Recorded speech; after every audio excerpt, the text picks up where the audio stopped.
வணக்கம். இன்றைய நாள் 1/9/2025 செவ்வாய்க்கிழமை. கனசியா தமிழின் பிரதான செய்திகள். முதலில் தலைப்பு செய்திகள். கச்சதீவை மக்களுக்காக பாதுகாக்கும் பொறுப்பை நிறைவேற்றுவேன், ஜனாதிபதி அனுர தெரிவிப்பு. இசாரா செவ்வந்தி துபாய் நாட்டிற்கு தப்பிச் சென்றுள்ளதாக தகவல். விசேட அதிரடிப்படையினரின் துப்பாக்கிச் சூட்டில் காயமடைந்திருந்த ஒருவர் உயிரிழப்பு. சீன மண்ணில் பிரதமர் மோடி எகிரும் எதிர்பார்ப்பு. எதிர்கால போர்களுக்காக சிறுவர்களை ராணுவ பயிற்சி கொடுத்து தயார்படுத்தி வருகிறது ரஷ்யா.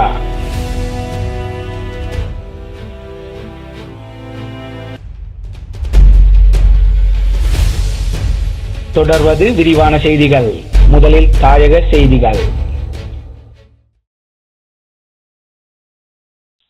கச்சதீவை மக்களுக்காக பாதுகாக்கும் பொறுப்பை நிறைவேற்றுவேன் என்றும் எந்த செல்வாக்கிற்கும் அடிபணிய மாட்டேன் என்றும் ஜனாதிபதி அனுர திசநாயக்க தெரிவித்துள்ளார். யாழ்ப்பாணத்திற்கு இன்று விஜயம் மேற்கொண்டுள்ள நிலையில் அவர் இந்த விடயத்தை தெளிவுபடுத்தியுள்ளார். கச்சதீவை இலங்கையிடமிருந்து மீட்டுக் கொடுக்குமாறு தமிழக வெற்றி கழகத்தின் தலைவர் விஜய் இறுதியாக மதுரையில் நடந்த மாநாட்டில் உரையாற்றும் போது இந்திய பிரதமர் நரேந்திர மோடியிடம் கோரிக்கை விடுத்தார்.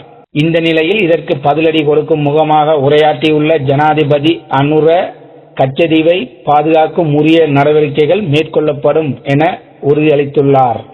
கனேமுல்ல சஞ்சீவ கொலையுடன் தொடர்புடைய முக்கிய சந்தேக நபரான இசாரா செவ்வந்தி துபாய் நாட்டிற்கு தப்பிச் சென்றுள்ளதாக தகவல் வெளியாகியுள்ளது.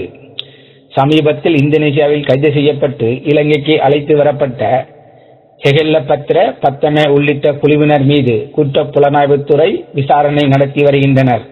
இதன்போது இசாரா செவ்வந்தி துபாய் நாட்டிற்கு தப்பிச் சென்றுள்ளதாக அவர்கள் தெரிவித்துள்ளனர். அத்துடன் இதுவரை நடைபெற்ற விசாரணையில் கனேமுல்ல சஞ்சீவ கொல்லப்பட்டதுடன் தொடர்பான பல உண்மைகள் வெளியிடப்பட்டுள்ளதாகவும் தெரிவித்துள்ளது. விசேட அதிரடிப்படையினர் துப்பாக்கிச் சூட்டில் காயமடைந்திருந்த ஒருவர் யாழ் போதனா வைத்தியசாலையில் சிகிச்சை பெற்று வந்த நிலையில் இன்றைய தினம் உயிரிழந்துள்ளார். கடந்த 27ஆம் தேதி இரவு அனுராதபுரம் மாவட்டத்தில் கெப்பிட்டி கொல்லாவா பகுதியில் இருந்து வவுனியா நோக்கி வந்து கொண்டிருந்த கப்பரக வாகனத்தை அந்த பகுதியில் கடமையாற்றின்ற விசேட அதிரடிப்படையினர் வழிமறித்துள்ளனர். இதன் போது குறித்த வாகனம் நிறுத்தாமல் சென்றதாக கூறப்படுகின்றது.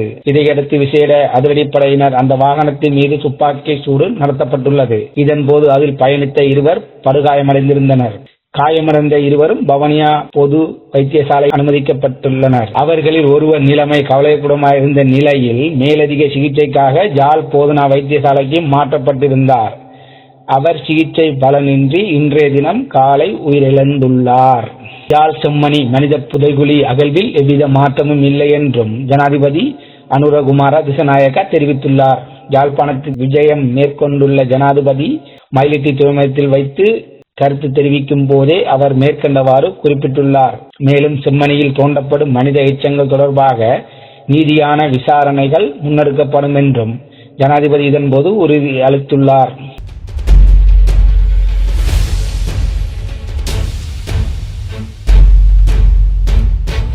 தொடர்வது இந்திய செய்திகள். அரசுமுறை பயணமாக 4 நாட்கள் ஜப்பான், சீனா உள்பட்ட நாடுகளுக்கு பிரதமர் நரேந்திர மோடி சென்றுள்ளார். ஜப்பானில் பல்வேறு நிகழ்ச்சிகளை முடித்துக் கொண்டு பிரதமர் நரேந்திர மோடி சீனா சென்றார். தியான்ஷின் நகரில் பிரதமர் மோடிக்கு சீன மக்கள் மற்றும் இந்திய உயரதிகாரிகள் சிவப்பு கம்பள வரவேற்பு அளித்தனர். விமான நிலையத்தில் கூடிய இந்திய வம்சாவளியினர் தேசிய கொடிகளுடன் பிரதமரை வரவேற்றனர். அத்துடன் சீன அதிபர் ஜி ஜின் பிங்கையும் சந்தித்து அவர் கலந்துரையாடியுள்ளார். அப்போது இரு நாடுகளுக்கும் இடையிலான வர்த்தகத்தை அதிகரிப்பது தொடர்பாகவும் இருவரும் ஆலோசிப்பார்கள் என மத்திய வெளியுறவுத்துறை அமைச்சக வட்டாரங்கள் தெரிவிக்கின்றன.